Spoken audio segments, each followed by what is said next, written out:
माध्यमिक शिक्षा विभाग उत्तर प्रदेश द्वारा संचालित इस वीडियो पाठ के कक्षा 10 हिंदी विषय के साथ मैं प्रस्तुत हूं डॉक्टर प्रभाकर त्रिपाठी, राजकीय इंटरमीडिएट कॉलेज प्रयागराज।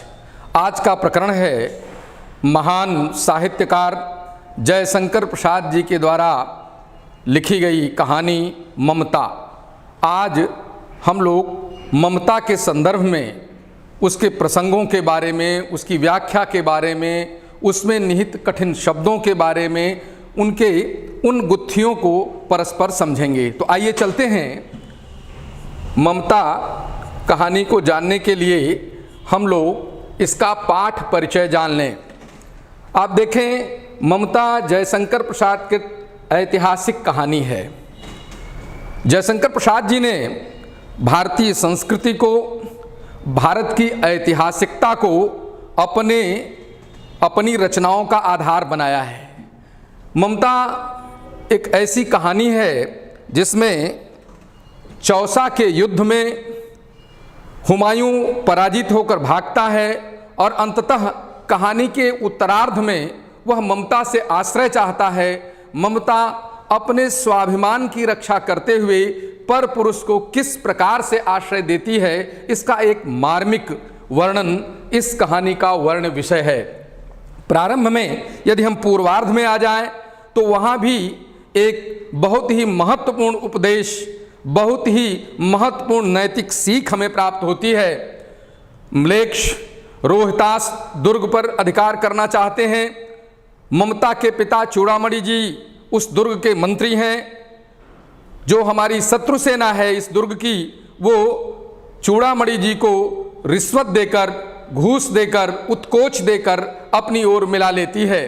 अपार स्वर्ण राशि उन्हें प्रदान करती है, जिसे लेकर वो ममता के प्रकोष्ठ में, ममता के कक्ष में जाते हैं।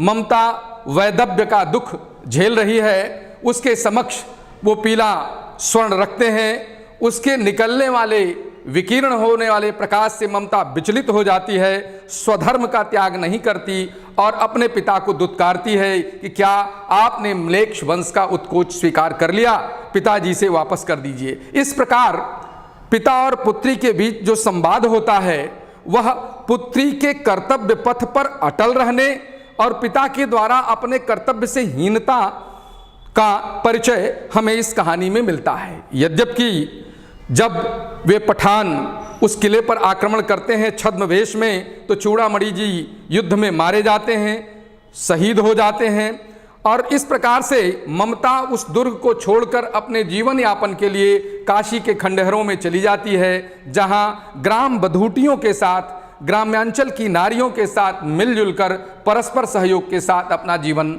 यापन करती है। आइए, इतिहास और कल्पना का सुंदर समन्वय इस प्रकार से हमारे सामने दृष्टव्य है। मुगलकालीन भारत में नारी का जीवन कैसा था?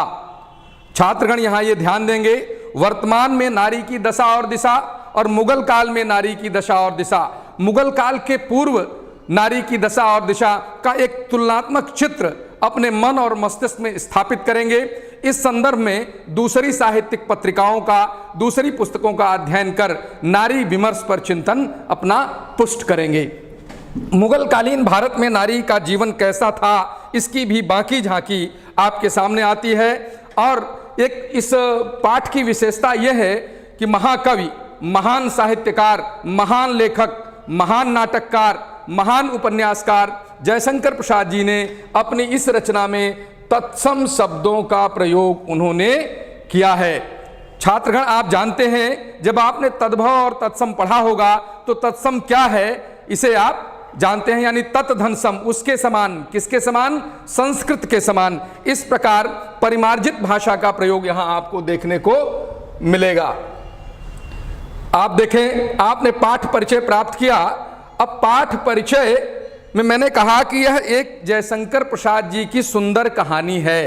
तो आखिर कहानी क्या है, इसे भी आप समझ लें। आइए चलते हैं आपके साथ कहानी में। कहानी वह साहित्यिक गद्य विधा है जिसमें जीवन के किसी एक पक्ष का यत्र तत्र कल्पना मिश्रित मार्मिक व रोचक चित्रण होता है।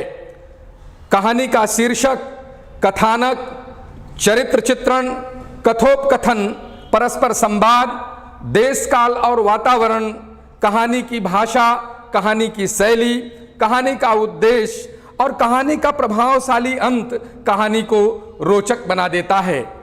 छात्रगण, यहाँ आप यह जान लें कि बांग्ला भाषा में कहानी को गल्प भी कहा जाता है और कहानी का इतिहास अगर आप जानना चाहेंगे तो आप देख लें कि मानव सभ्यता का इतिहास जहाँ से प्रारंभ होता है वहीं से कहानी प्रारंभ होती है। दादा दादी के द्वारा सुनाई गई कहानियाँ, नाना नानी के द्वारा सुनाई गई कहानियां आपके जीवन के लिए प्रेरणाप्रद अद्यतन बनी हुई हैं, जिससे हम सीख लेते हैं। यानी कहानी हमारे जीवन को मर्यादित करती है और हमें सन्मार्ग पर चलने की प्रेरणा देती है।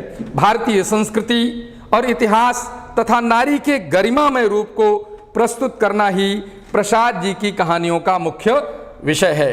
हिंदी में अब आप देखें कि यदि हम हिंदी भाषा में चले जाएं और ये जानना चाहें कि आखिर हिंदी की पहली कहानी कहाँ है, तो आप देखें ईसा अल्लाह खां कृत रानी केतकी की कहानी पहली कहानी है, किंतु कहानी कला की दृष्टि से किशोरी लाल गोस्वामी की इंदुमती हिंदी साहित्य की प्रथम मौलिक कहानी है, जिसमें कहानी के सभी तत्व समाविष्ट हैं, जिसे इस प्रकार हम हिंदी में स्वीकार करते हैं। आइए आगे चलते हैं। आपने कहानी का परिचय प्राप्त किया।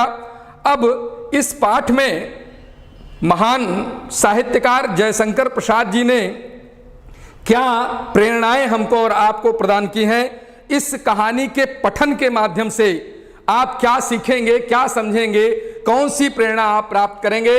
अतिथि परायणता, अतिथि देवो भव की हमारी परंपरा है।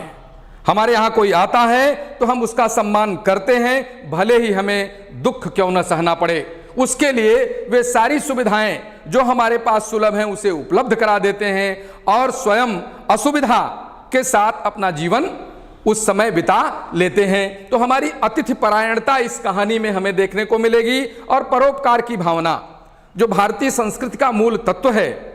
हम परोपकारी जीवन में विश्वास करते हैं, दूसरों की भलाई करने में विश्वास करते हैं। हमारा मानना है कि परोपकार से बढ़कर दूसरा कोई दुनिया में धर्म नहीं है। अनुचित उपहार की अस्वीकार्यता, आप देखें जैसा मैंने कहानी के पूर्वार्ध के विषय में बताया कि चूड़ामणि जो दुर्ग के मंत्री हैं वे उत्कोच के रूप में, घूस के रूप में म्लेच्छ द्वारा, शत्रु सेना द्वारा अनुचित उपहार स्वीकार कर लेते हैं, पर उनकी पुत्री ममता इस पर कटाक्ष करती है और अपने पिता को लज्जित करती है कि आप अपने धर्म पथ से, आप अपने कर्तव्य पथ से विचलित हो गए। कर्तव्य निष्ठा की भावना, संतोष और त्याग, ममता का जो चरित्र है वो परम संतोषी और त्याग से भरा पड़ा है। दूसरों के सेवार्थ स्वयं के सुख का त्याग, विपरीत परिस्थितियों में भी ममता अपने स्वाभिमान की रक्षा करने में सफल होती है। यह भारतीय नारी की एक विशेषता है। उदारता और शरणागत वत्सलता, यदि कोई अपनी शरण में आ जाए तो हित और अनहित की चिंता किए बिना उसकी रक्षा करना भारतीय मानस का और भारतीय मनीषा का संकल्प रहा है। रामचरितमानस में गोस्वामी तुलसीदास लिखते हैं कि शरणागत कहूं जे तजहि हित अनहित अनुमान, ते नर पावर पापमय तिनहि बिलोकत हानि। यानी शरणागत यदि कोई हो जाए तो उसकी रक्षा में अपना जीवन न्यौछावर करने में भी तनिक संकोच नहीं होना चाहिए। यह भारतीय आदर्श है और यह आदर्श इस कहानी में वहां आपको दिखता है जहां हुमायूं म्लेच्छ है, उसी रूप का है। जिस प्रकार के शत्रुओं ने ममता के पिता की हत्या कर दी थी, उसी प्रकार का शत्रु ममता की कुटिया के सामने आकर आश्रय मांगता है। ममता तुलनात्मक रूप से स्वगत में अपने मन में सोचती है कि आखिर मुझे क्या करना चाहिए। कर्तव्य की विजय होती है और ममता मृगदाव में चली जाती है, हुमायूं को आश्रय प्रदान कर देती है। उदारता, शरणागत वत्सलता के साथ साथ हमारी संस्कृति में अनावश्यक धन संग्रह से भी विरक्ति की बात कही गई है। ममता के सामने उनके पिता द्वारा अपार स्वरास दी जाती है, लेकिन ममता उसे कदापि स्वीकार नहीं करती। ये इस पाठ से हमें प्रेरणाएं प्राप्त होती हैं। आगे आप देखें, अब हम इस पाठ से क्या सीखेंगे?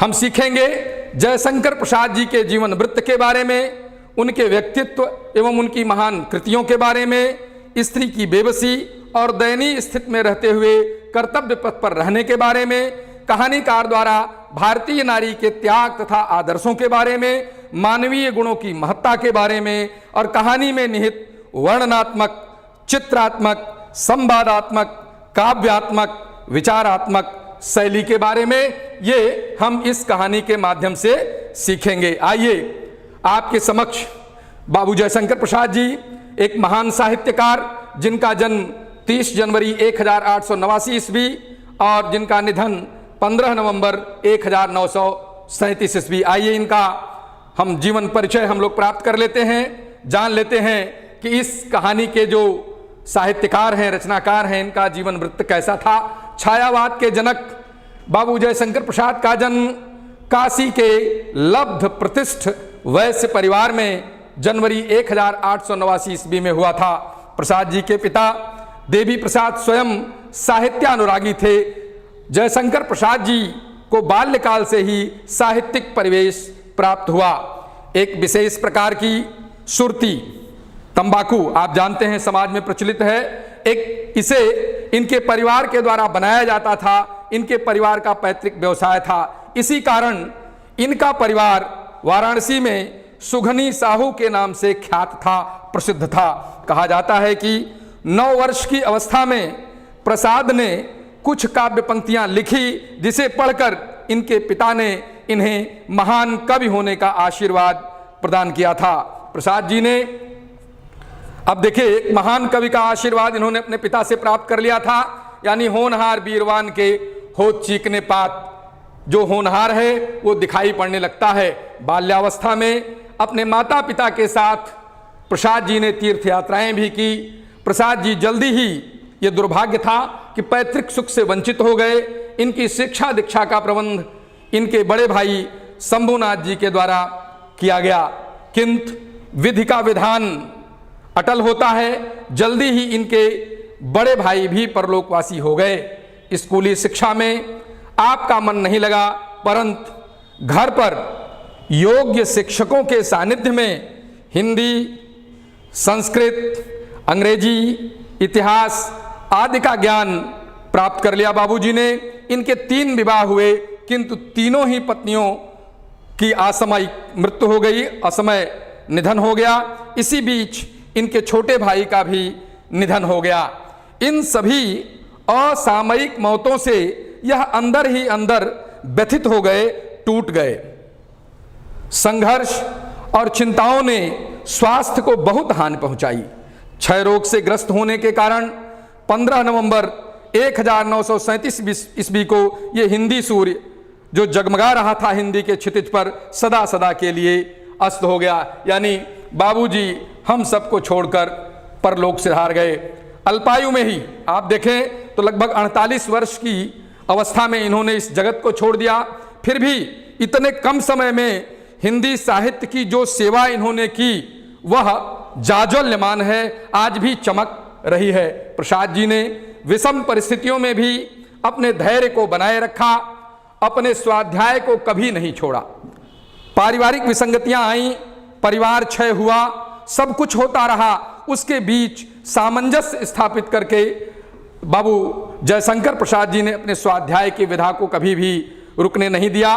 घर पर ही वेद, पुराण, इतिहास, दर्शन, संस्कृत, फारसी, अंग्रेजी और हिंदी का गहन अध्ययन करते हुए हिंदी की सेवा में जुट गए।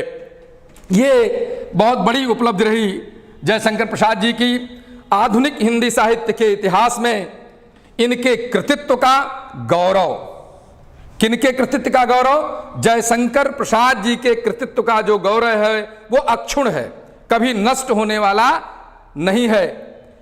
निसंदेह प्रसाद जी एक युग प्रवर्तक, ध्यान दें, युगांतर इन्होंने उपस्थित किया साहित्य में, युग प्रवर्तक लेखक थे। इन्होंने एक साथ कविता, उपन्यास,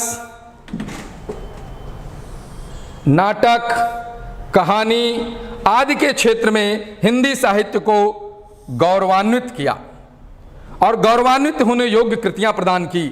छायावादी युग के 4 प्रमुख स्तंभों में से एक प्रसाद जी को ही खड़ी बोली को हिंदी काव्य की सिद्ध भाषा बनाने का श्रेय प्राप्त है। ये गौरव प्रसाद जी को है कि इन्होंने खड़ी बोली को काव्य की भाषा के रूप में और खड़ी बोली को कहानी तथा उपन्यास में और नाटक में इन्होंने जो अप्रतिम स्थान दिया, अतुलनीय स्थान दिया, वो अन्य रचनाकारों के लिए आज भी अनुकरणीय है। इनकी रचनाओं पर दृष्टिपात करें तो आप देखेंगे कविता, कहानी, नाटक, उपन्यास, निबंध, आलोचना आदि विभिन्न क्षेत्रों में आपकी लेखनी निर्बाध चलती रही। यानी भाषा इनकी अनुगामिनी हो गई थी। भाषा को अपने भावों के अनुरूप मोड़ लेना, इस विधा में आप सिद्ध हस्त थे। जो लिखना चाहते थे, जो मन के भाव ये अभिव्यक्त करना चाहते थे, भाषा तदनुरूप इनकी ओर इनके पीछे पीछे चलती हुई दिख पड़ती है। काव्य रचनाओं में कामायनी हिंदी का एक बहुत महान महाकाव्य, कानन कुसुम, झरना, आंसू, लहर आदि आपकी कालजयी रचनाएं हैं। कालजयी रचनाएं सभी साहित्यकारों की लेखनी से नहीं निकलती, किंतु बाबू जयशंकर प्रसाद की लेखनी जब चली तो उसने हिंदी साहित्य को कई कालजयी रचनाएं देकर समृद्ध कर दिया। कहानी के क्षेत्र में आप जाएं तो आप देखेंगे छाया, प्रतिध्वनि, आकाशदीप, आंधी और इंद्रजाल जैसी महत्वपूर्ण कहानियों के सृजनकर्ता के रूप में बाबूजी आपके समक्ष हैं। उपन्यास की ओर निहारें तो कंकाल, तितली और ईरावती। ईरावती का ध्यान रखिएगा, यह अपूर्ण रहा क्योंकि अल्पायु में ही बाबूजी ने हम सबका साथ छोड़ दिया था। ये अपूर्ण इनका उपन्यास रहा और नाटक के क्षेत्र में भी ये सिद्ध हस्त थे। चंद्रगुप्त, स्कंदगुप्त, ध्रुव स्वामिनी आदि महान नाटकों को लिखकर इन्होंने नाटक के क्षेत्र में भी हिंदी साहित्य को समृद्धि प्रदान की। इनके विराट व्यक्तित्व से प्रभावित होकर इन्हें मंगला प्रसाद पारितोषिक से सम्मानित पुरस्कृत किया गया। इनकी भाषा प्रारंभ में तो ब्रज थी, किंतु कालांतर में इन्होंने खड़ी बोली को अपनाया और खड़ी बोली को साहित्यिक भाषा के रूप में प्रतिष्ठित कर दिया। शैली, यदि शैली की ओर हम जाएं तो हम देखते हैं कि विषय और भाव के अनुरूप विविध शैलियों का प्रौढ़ प्रयोग। छात्रगण यहां ध्यान दें, प्रौढ़ प्रयोग है। केवल प्रयोग नहीं किया, बिल्कुल प्रौढ़ प्रयोग किया, सुंदर प्रयोग किया। शैलियां भी इनकी अनुगामिनी बन गई। जिस प्रकार की भावात्मकता इनकी लेखनी से उद्धरित होती थी, तदनुरूप शैली भी मोड़ लेती हुई आगे बढ़ती चली जाती थी। ये इनकी विशेषता थी। वर्णनात्मक, भावात्मक, आलंकारिक, सूक्तिपरक, प्रतीकात्मक आदि शैली रूपों के प्रयोग द्वारा अभिव्यक्ति को इन्होंने पूर्णता प्रदान की। आइए आगे बढ़ते हैं और देखते हैं कि आज का जो प्रकरण आपका ममता है, ममता शीर्षक कहानी में प्रसाद जी ने भारतीय नारी के आदर्शों को स्थापित करते हुए उसकी बेबसी एवं दयनीय दशा का मार्मिक चित्र भी प्रस्तुत किया है। विधवा के रूप में ममता का चरित्र और एक भारतीय नारी के रूप में हुमायूं के समक्ष आश्रय देने का जो संवाद है, उसमें आदर्श चरित्र दोनों का सुंदर समन्वय स्थापित करना महाकवि, महान साहित्यकार जयशंकर प्रसाद की ही प्रतिभा थी, जिन्होंने दोनों को एक साथ मिलाकर कहानी को रोचक, मनोरंजक, उपदेशात्मक बना दिया। आइए आगे बढ़ते हैं और देखते हैं कि बाबू जयशंकर प्रसाद जी की ये जो कहानी है, यहाँ आप देख रहे हैं, यह रोहतास का दुर्ग है। यहाँ पर इसी के प्रकोष्ठ में ममता, प्रकोष्ठ यानी एक मुख्य द्वार पर बना हुआ कक्ष जिसमें सुरक्षा के सारे इंतजाम होते हैं, ये आप देखें, इसका चित्र आपके सामने दृष्टव्य है, आप देख रहे हैं। अब आइए चलते हैं प्रश्न अभ्यास की ओर कि इस प्रकरण से आपकी बोर्ड परीक्षा में किस प्रकार के प्रश्न पूछे जाएंगे, उन प्रश्नों का अभ्यास आप कैसे करेंगे। पहला देखें आप, प्रस्तुत गद्यांशों के आधार पर दिए गए प्रश्नों के उत्तर दीजिए। यहां एक गद्यांश को हमने लिया है, शेष जो अवशेष गद्यांश रह जाएंगे उसे हम लोग दूसरे भाग में पढ़ाएंगे। आपको ध्यान होना चाहिए कि जो गद्यांश आपके समक्ष है इसमें ये रेखांकित अंश आप देख रहे होंगे।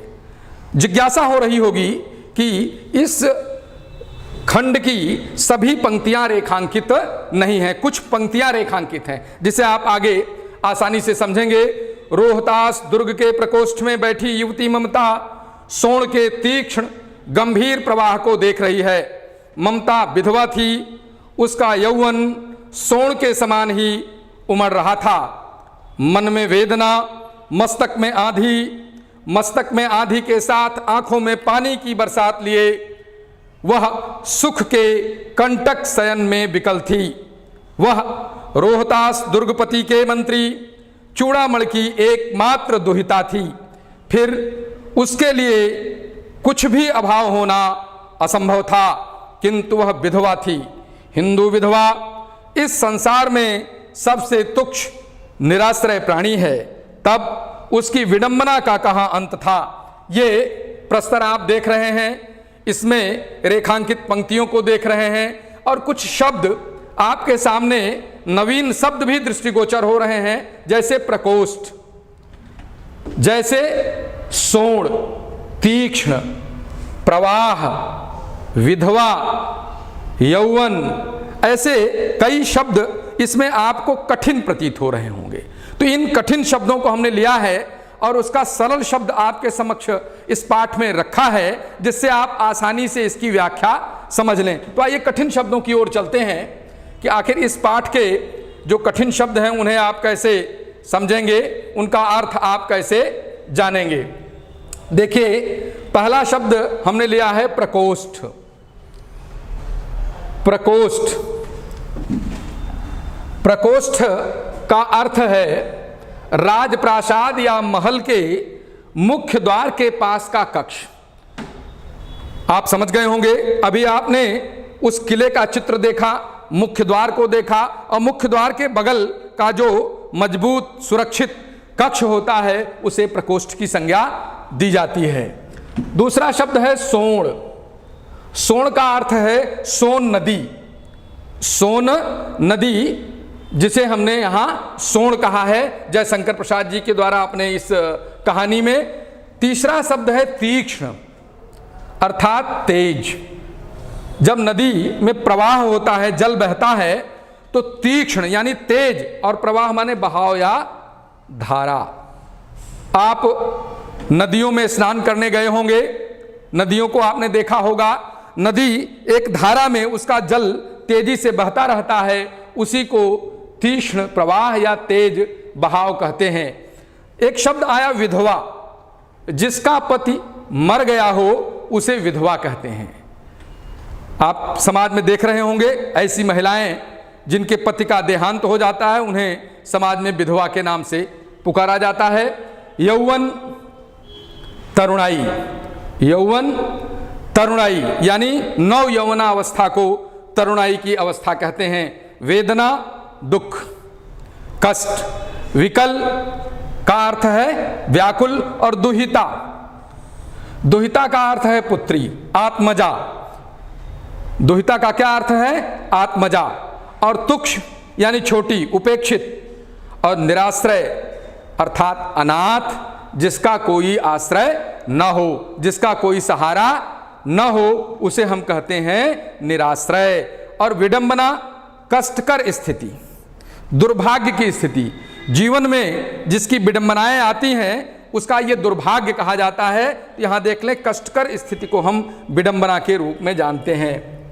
आइए देखते हैं कि इस गद्यांश, ये जो गद्यखंड ऊपर आपने पढ़ा, उसके प्रस्तर को आपने देखा, उसमें रेखांकित अंशों को भी आपने देखा। तो अब आइए देखते हैं कि इस गद्य खंड से, इस प्रस्तर से किस प्रकार के प्रश्न आपकी परीक्षा में पूछे जाएंगे, जिनका उत्तर आपको देना होगा। पहला प्रश्न होगा, उपर्युक्त गद्यांश का संदर्भ लिखिए। दूसरा प्रश्न होगा, गद्यांश के रेखांकित अंश की व्याख्या कीजिए। तीसरा प्रश्न होगा, उपर्युक्त गद्यांश में हिंदू विधवा की स्थिति कैसी है? इसका उत्तर आपको देना है। तो छात्रगण, जो प्रस्तर आपके प्रश्न पत्र में आपके समक्ष आए, सबसे पहले धैर्यपूर्वक मनोयोग के साथ उसे आप पढ़ लें। फिर आप देख लें कि इसमें कौन सी पंक्तियां रेखांकित की गई हैं, और इस प्रश्न में जो, इस पूरे प्रस्तर में जो निहित है उसका सारांश क्या है, तभी आप तीसरे प्रश्न का उत्तर दे पाएंगे। तो धैर्य की आवश्यकता है, शीघ्रता या जल्दबाजी न करें, आसानी से पूरा पढ़ लें और पढ़ने के बाद इन प्रश्नों का उत्तर आप देंगे। एक बार पुनः हम आपको उसी गद्य खंड की ओर लिए चलते हैं, आप आवृत्ति कर लें जिससे इन प्रश्नों के उत्तर आप समझ सकें।